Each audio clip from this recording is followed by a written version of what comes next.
So I saw Tommy's message pop up and it said that it was lagging. I have a little bit better signal where I'm at right now. So hopefully it works out. I just want to provide a little bit of an update after today, after the arraignments, and a little bit with the fundraiser.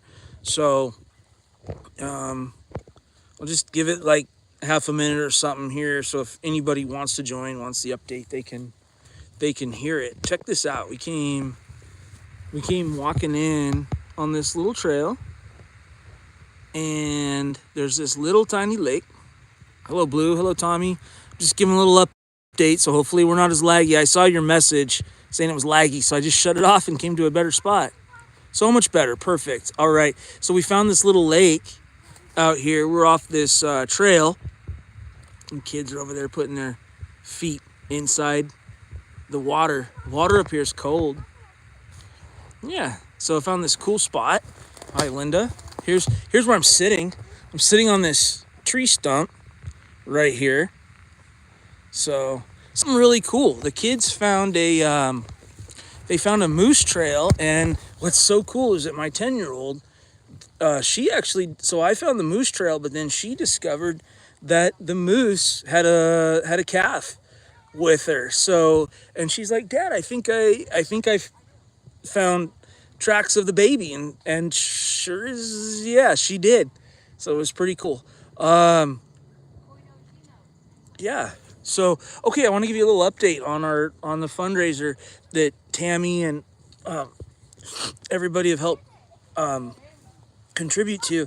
So we're now right at $1,500 total. So I'm just waiting for GoFundMe to release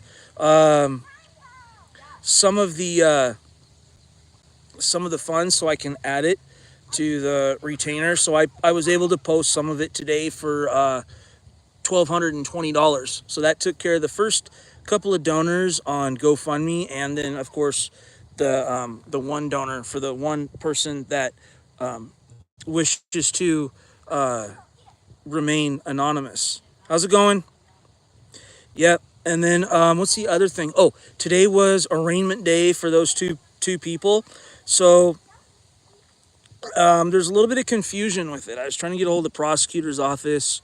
I'll probably get a hold of them tomorrow. But what happened was, all right, so okay, Blue. So the GoFundMe is for my two kids that were the mom in the case and the boyfriend have each been charged with 2 counts of injury to child.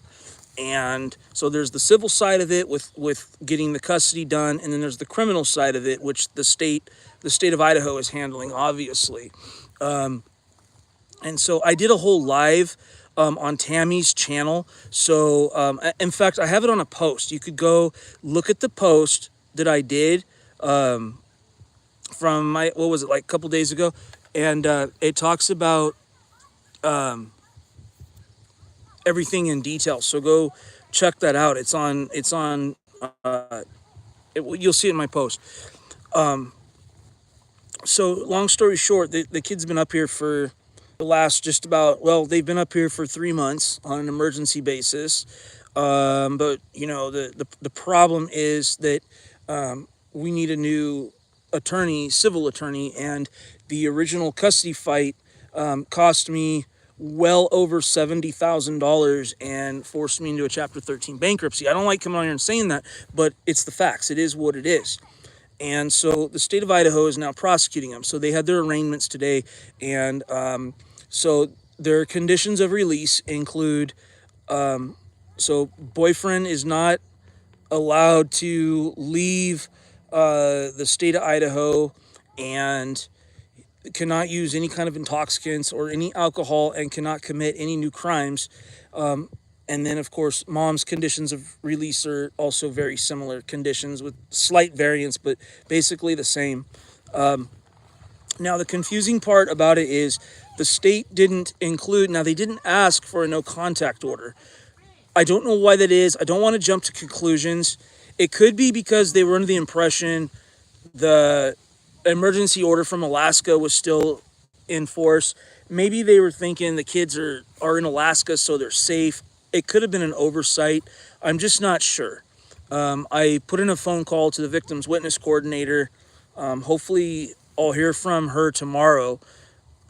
So we'll see what happens. So at this point, there's going to be some, some procedural hearings.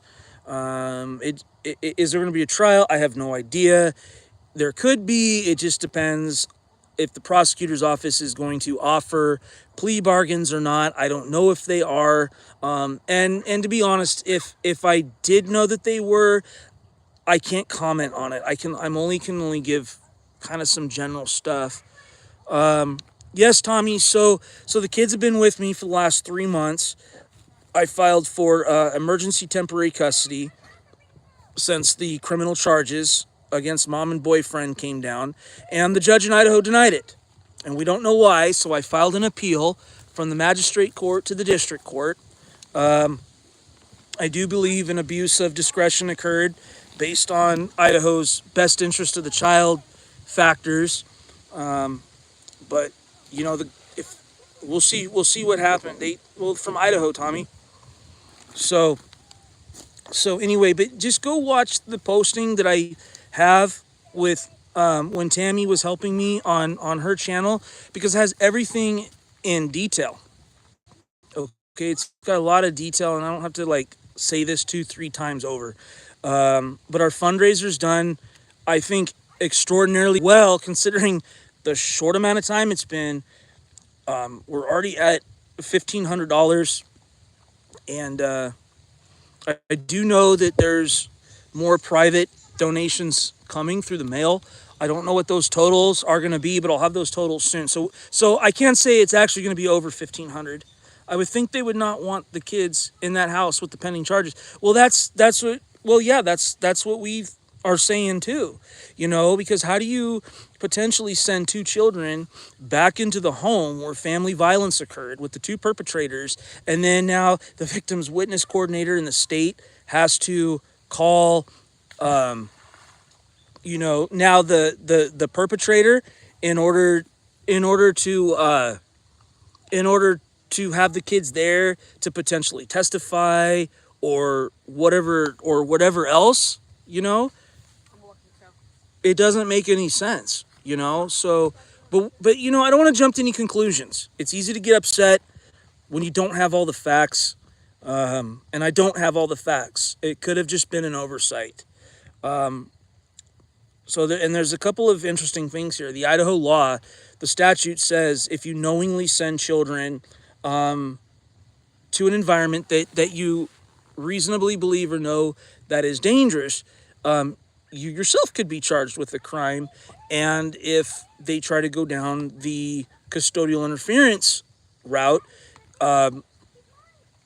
there's an affirmative defense, is that if you are keeping the children away in order to prevent imminent harm, you have an affirmative defense. Well, you know what? We got forensic interviews. We have the police reports that stem from the forensic interviews. And guess what? And we have now pending criminal charges where, the two idiots were arraigned today. So we'll see what happens. We'll see what happens.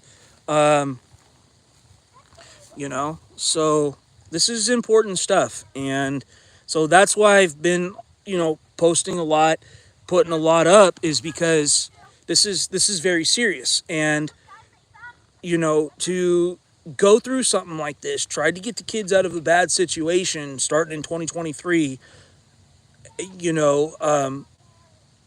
then when it literally puts a parent in bankruptcy just trying to ensure the protection and welfare of children, there's something very, very wrong. There's something very, very wrong with this entire family court system.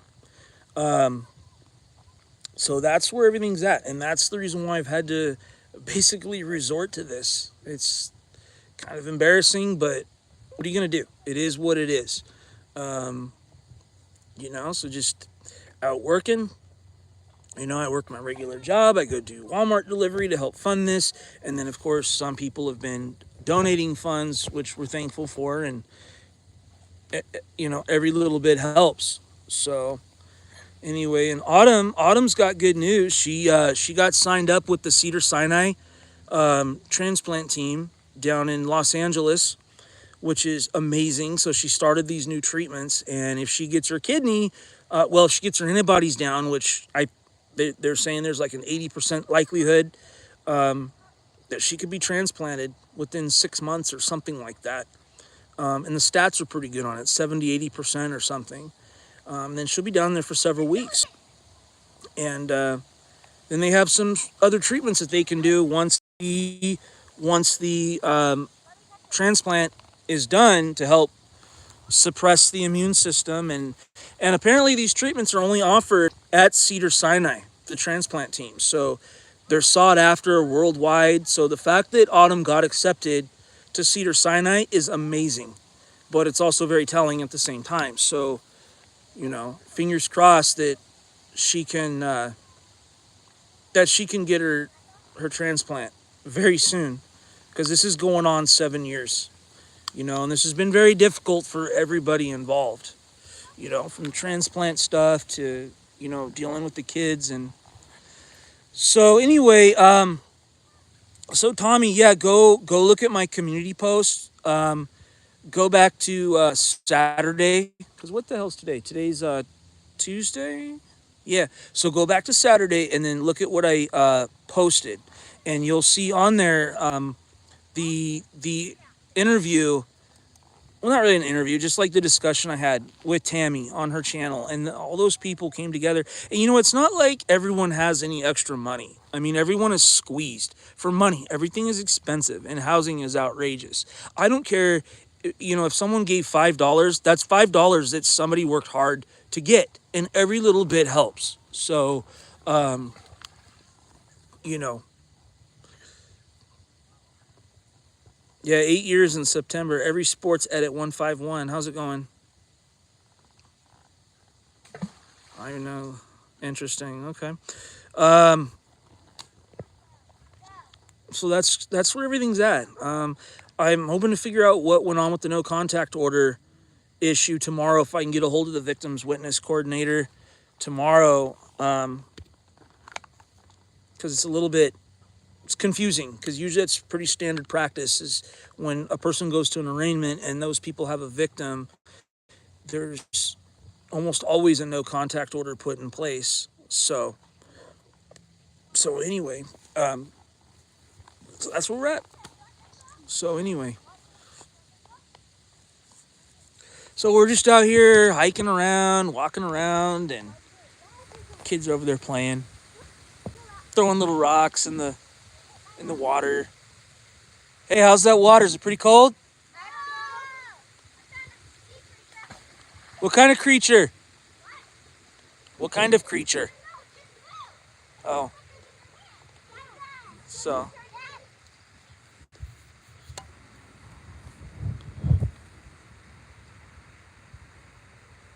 It's true. Others, yeah. Dallas says, try to see what you're going through as plural. It's true, and it's everybody.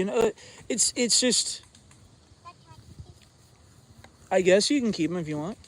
It's a lot of. It's just a lot. I don't even know where to start. It's just sickening.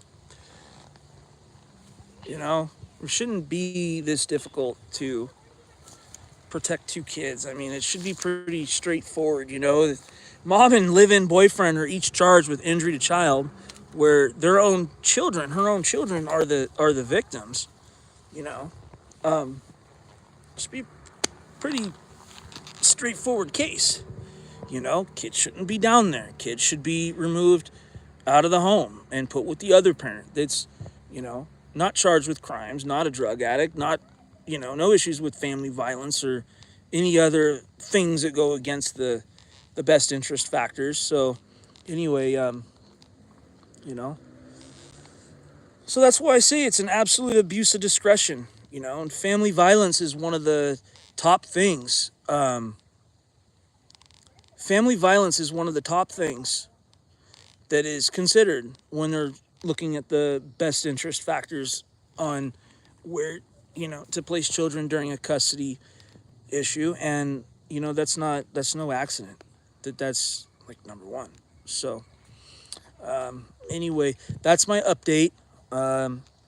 Maybe I'll know a little bit more tomorrow and give a little update tomorrow. But go look at my community post from Saturday, and you'll see the thing I did with Tammy on their channel. So, and you'll get to see kind of the nitty gritty, the details. So, all right, guys. Um, it's been fun. It's been real. Sometimes it's real fun. Sometimes it's not. I'm just kidding. We say that at work sometimes. We're just joking around. So, all right, I'm signing off, guys. We'll say bye. All right, they say bye. All right, we'll see you later. Thanks for stopping by, everybody.